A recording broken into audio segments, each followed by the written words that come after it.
Travel करते वक्त मैं कौन कौन से ज़रूरी सामान लेके जाती हूँ और क्या क्या लेके जाना चाहिए, जो एसेंशियल चीज़ें होती हैं, आज उसके बारे में हम बात करेंगे।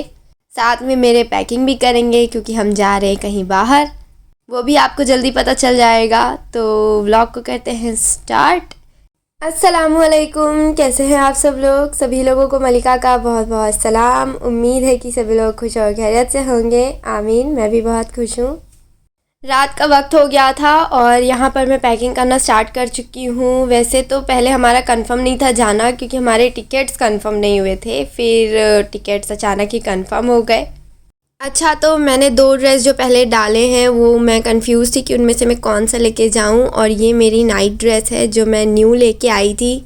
इसको कर देंगे डन, क्योंकि ये बहुत सॉफ्ट मटेरियल है, इसे तो मैं बिल्कुल स्किप नहीं कर सकती। और साथ में मैं ये हील्स भी लेके आई थी जो मेरे हर ड्रेस पे मैच हो जाए। हर बार की तरह मुझे 2-3 हील्स ना रखने पड़े, इसके लिए मैंने वो कलर चॉइस किया। और ये वाला ड्रेस देखिए आप, कितना सुंदर ग्रे कलर का है और मल्टी कलर से इस पे डिज़ाइन है। दुपट्टा भी बहुत अच्छा है, काफ़ी बड़ा है, बड़े दुपट्टे मिलते नहीं है वैसे। और ये वाइट एंड ब्लैक वाला तो आपने देखा ही होगा मेरे ईद के व्लॉग में। इसके स्लीव्स पे और पैंट पे मैंने खुद से बीड्स लगाई हैं, ब्लैक कलर की मोतियाँ। और यही वाला ड्रेस मैंने सिलेक्ट किया था क्योंकि सब फर्स्ट डे पर वाइट पहनने वाले थे। पिंक शर्ट और साथ में मेरी ये डेनिम, जिस पे मैंने खुद से स्टड और पर्ल्स लगाए हैं, जिसका मैं वीडियो आपके साथ बहुत जल्द शेयर करूँगी। और ये मेरी फेवरेट जीन्स है, मैं यही पहन के जाने वाली थी। और ये मेरी बेल्ट जो मैं शर्ट के ऊपर लगाऊंगी। मैचिंग चूड़ियाँ जो मेरे वाइट वाले ड्रेस पे मैच होंगी। और ये वाइट चूड़ियाँ मेरे दूसरे कपड़ों के लिए है जो अभी तक टेलर के पास से आए नहीं है, वो मैं आपको कपड़े डायरेक्ट डे पर दिखाऊंगी। और साथ में मेरे hair essentials, clip, U pin और कलरफुल रबर रखे ब्लैक कलर के साथ, वेरी इंपॉर्टेंट। और मैंने सिल्वर कलर में 2 चूड़ियाँ रखी थी क्योंकि मुझे दोनों का सेट अच्छा लग रहा था। कुछ टिश्यू पेपर्स, क्योंकि मेकअप करते वक्त बहुत लगते हैं। और 3 तो पैकेट मैंने बैग में ही रखा है, इधर उधर भी लग जाते हैं। और ये पाउच का मैं सोच रही थी क्या रखूँ। और ये है मेरी गोल्ड की ईयरिंग जो मेरे बर्थडे पर मेरी अप्पी ने दी थी। मैं ईयरिंग में सिर्फ यही पहनने वाली थी और मैंने कोई भी ईयरिंग नहीं रखी। सिल्वर का ब्रेसलेट जो अभी मैंने रिसेंटली लिया है, तो मैं कहीं ना कहीं पहन लूँगी। और साथ में ये रिंग्स तो फेक हैं बट दिखने में बहुत सुंदर लग रही थी, साथ में अच्छे जाएंगे। ये तो हो गई ज्वेलरी। अब आते हैं हम मेकअप पे। मैं आई शेडो पैलेट दिखा देती हूँ, इसमें सब कुछ मिल जाएगा आपको। ग्लिटर भी है और शिमर भी और मैट वाले शेड्स भी, ऑल इन वन। और अब मैं अपना बैग पैक करूँगी, जो मेरा साइड बैग होगा उसमें मैं कुछ मेकअप के सामान रख रही हूँ। ये लिपस्टिक का शेड देखिए, ये मेरी फेवरेट लिपस्टिक है, एवरीडे के लिए बहुत नेचुरल शेड है। और साथ में ये ब्लश, लिप बाम भी। और मेरा क्लच आ जाएगा, मैंने 2 क्लच रखा था, एक लैवेंडर कलर में भी है। और ये है मेरा स्क्रब, लिप स्क्रब है, ये काफ़ी अच्छा है। लिपस्टिक लगाने से पहले मैं इसे ज़रूर लगाती हूँ। पॉकेट टिश्यू पेपर रखूँगी और सैनिटाइज़र होगा मेरे पास। और साथ में वेट वाइप्स, ये सारी चीज़ें बाहर ही रहने वाली हैं। पेपर सोप रहेंगे। और मैंने ब्रश ले लिया था क्योंकि ट्रैवल में मुझे न्यू ब्रश लेके जाना सही लगता है। दवाइयाँ मैंने नहीं दिखाई क्योंकि फिर वीडियो बड़ी हो जाती। और ये थे कुछ एसेंशियल्स जो मैं ट्रैवल करते वक्त लेके जाती हूँ। और मेहंदी भी मैंने लगा ली, मेरी बहन ने तो कुछ सिंपल सी लगा ली थी, मैंने तो फिर थोड़ी बहुत डिज़ाइन बनाई थी। अप्पी लोग भी आ गए थे सुबह, हम बस निकल चुके हैं, हम घर से सब निकलने वाले थे। और उस दिन तो इतनी ट्रैफिक हो रही थी ना कि हमें डर लग रहा था कहीं ट्रेन ना छूट जाए। अगर हमारी ट्रेन मिस होती तो बड़ी बेइज्जती होती, क्योंकि भाई लोग तो जा नहीं रहे थे और फिर हमारा बहुत मजाक उड़ाते। वैसे ये ट्रिप पहले हमारी गर्ल्स लोग की होने वाली थी और बच्चों की, लेकिन फिर बाद में मेरा भाई और अब्बू भी आ गए, टाइम से पहुंच गए थे। ट्रेन भी ऑलरेडी लगी हुई थी और हम लोगों ने कुली कर लिया था। अब्बू अंदर सामान शिफ्ट कर रहे थे और यहाँ पर हमारा टाइम पास चल रहा था। वैसे लोग ट्रेन में जब जाते हैं तो कंफर्टेबल क्लोथ्स पहनते हैं, नाइटीज़ पहनते हैं। और मुझे देखें, मुझे तो हर जगह ग्लैमरस लगना है, हर जगह सुंदर लगना है। थोड़ी मेहनत करते हैं। अब हम अंदर आ चुके हैं। हमारी सारी सीट्स साइड की अपर एंड लोअर थी, अगर साथ में हो जाती तो क्या फ़र्क पड़ता और मज़ा आती। लेकिन जब भी आप ज़्यादा टिकट्स निकालते हैं ना, तो वो साथ में सीट्स नहीं होती, अलग ही अलग होती हैं।